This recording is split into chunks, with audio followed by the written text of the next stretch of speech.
We had someone write in, and this is the third video in the series.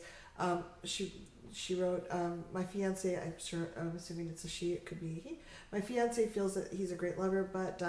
he could use a bit of help with revving up my engine. How do I teach him how to do that without making him feel like he's not a great lover?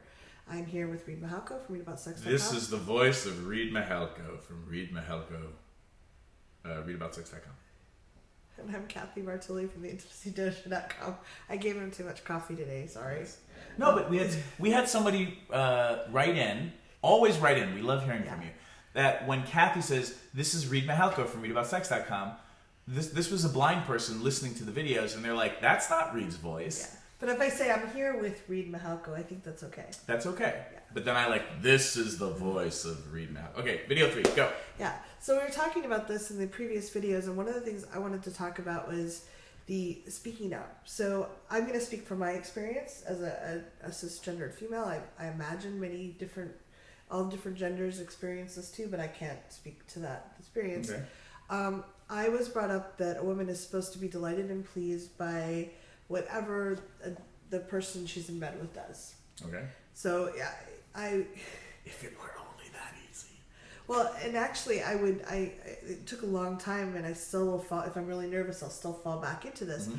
If they were doing something I didn't like, I would be even more enthusiastic, somehow thinking that would make them change the pattern they were doing. Yeah. And I wouldn't speak up because they were going to figure it out somehow, or if they really cared, they'd notice that I wasn't actually turned on.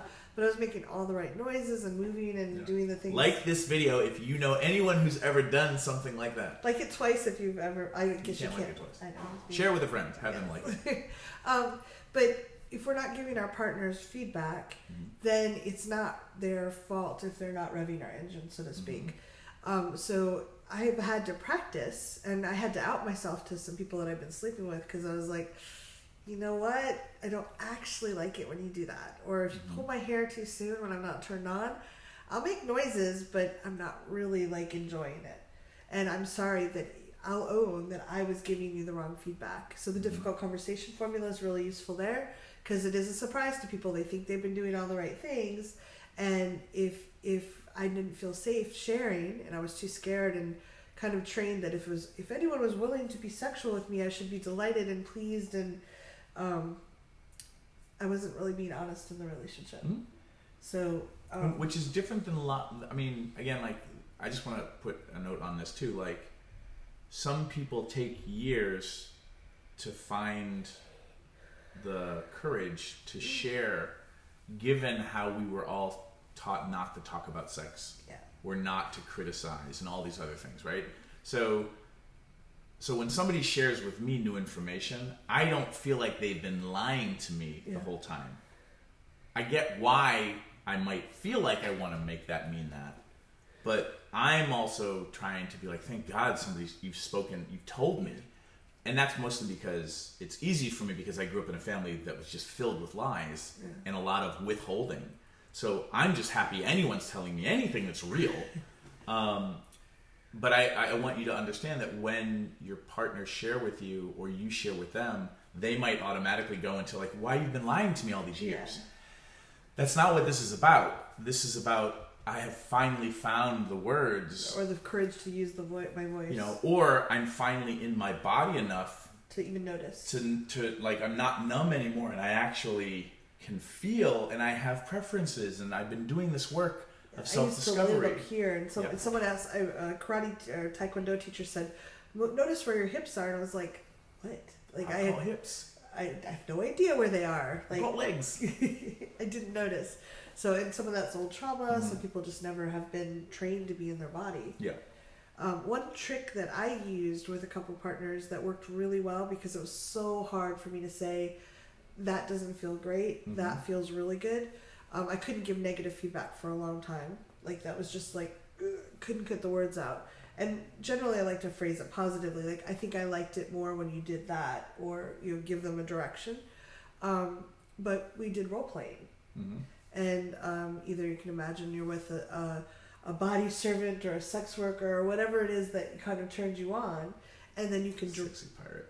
A sexy pirate who must do your every whim. Arr.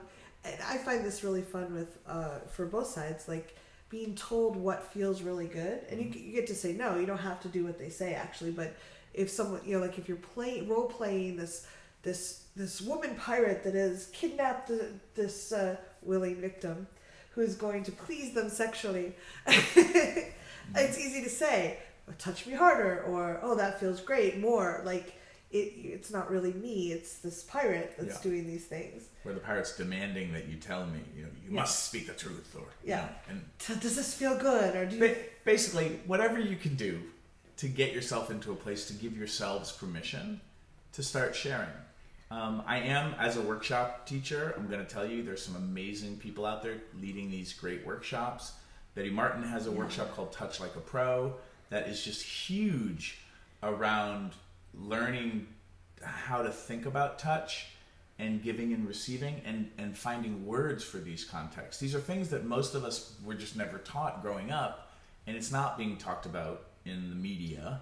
Dr. Phil is not being like, this is how you receive touch. Like, it's not like that. Yeah. So going to workshops, learning how to find your words is really huge, especially, one, regardless of how long your relationships last, you finding your words and being able to use them is useful for the rest of your life. And if you do end up staying together with somebody for a long time, using your words becomes something that is so useful and powerful. As somebody who grew up in a family where my mom and dad didn't have a lot of ability to communicate, and if you can speak up about sex, there's a good chance that kind of courage and skill set seeps into other parts of your life, where then you can also speak up about little things that actually end up being big things, like finances and whatnot. Yeah, or just how we say goodbye, whatever it is. And I encourage you, be gentle with yourself. It's okay to take baby steps. You don't have to like go all out in the middle of sex. We don't always think really well in the middle of sex. There's a lot of oxytocin and chemicals, and it's okay to like, hey honey, I noticed that I had a really good time last night, but there was a couple of times where I didn't speak up, and I just wanted to own it. And I'd love to figure out a way, maybe if I tap you on the shoulder, that can help you ask me for what I'm not saying, or like come up with some kind of signal, like there's something I want to say and I need to breathe for a minute, or I need encouragement to share. And just opening that dialogue can make sex so much fun. Good luck. Leave some comments. What do you think?